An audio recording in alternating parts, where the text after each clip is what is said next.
नमस्ते मेरे class 10th के विद्यार्थी जी। आप लोगों का पेपर आज मैथ का है और मैथ का पेपर सबसे इम्पॉर्टेंट पेपर माना जाता है।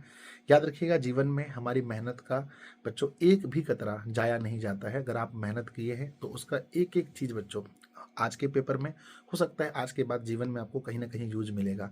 बच्चों, हमने ऐसा देखा है कि एग्जाम के जो पेपर हैं वो नॉर्मली सीधे क्वेश्चन बैंक से उठाकर नहीं पूछे जा रहे हैं।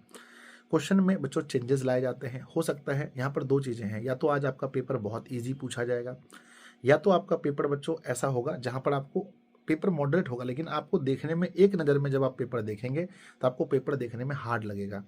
ऐसी स्थिति में क्या करना चाहिए? पहली बात, मैथ बच्चों एक दिन में या 2 दिन में तैयारी नहीं होती है। मैथ के लिए महीनों भर की मेहनत लगती है। जो बच्चे पढ़े हैं अच्छे से वो लोग रिलेट कर पा रहे होंगे मेरी बातों से। आप लोगों को एक क्वेश्चन को कम से कम, अगर आपको लगे एंड एक बार पढ़ने से क्वेश्चन समझ नहीं आ रहा है, तो आप उस क्वेश्चन को 2 बार 3 बार पढ़ना, है ना। और सबसे पहले स्टार्टिंग में शुरू के क्वेश्चन देखकर बनाने मत भिड़ जाना। आपको 100 में से 50 क्वेश्चन छोड़ने भी हैं, ये आपको दिमाग में हमेशा रखना है। पहली नज़र में देखना है बच्चों, एक हाथ में पेंसिल रहेगा आप लोग का, आप ज्योमेट्री बॉक्स लेके जाएंगे।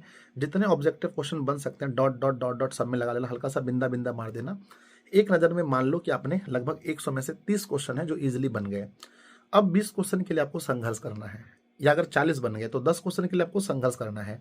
समझ गए ना? ऐसे आपको करना है। बाकी ग्राफ आप बढ़िया से बनाना, बढ़िया से प्लॉट करना, ग्राफ को अच्छे से बैठाना मान को। और बच्चों एक्स वाई की वैल्यू अगर निकल जाए तो अच्छे से उसको भी बैठा देना है। लॉन्ग क्वेश्चन में भी बच्चों 4 क्वेश्चन वही बनाने हैं जो आपको लगे कि भाई इजी है, मुझसे बन जाएगा। अगर मान लो कि 2 बन गया और 2 आपको अच्छे से नहीं आता है, फिर भी कुछ ना कुछ उसको जितना दूर तक आता है सॉल्व करना, उतना सॉल्व करना बच्चों, छोड़ना मत। यानी पेपर में अपना कितना भी कठिन पेपर हो, इस मानसिकता के साथ एग्जाम हॉल में जाओ कि मुझे 100 में से 100 अटेम्प्ट करके आने हैं, नंबर कितने आएंगे मुझे नहीं पता। ठीक है ना? तो प्यारे बच्चों, wish you all the very best. आप सभी को मेरी शुभकामनाएं हैं। आप लोगों ने जितना भी हो सका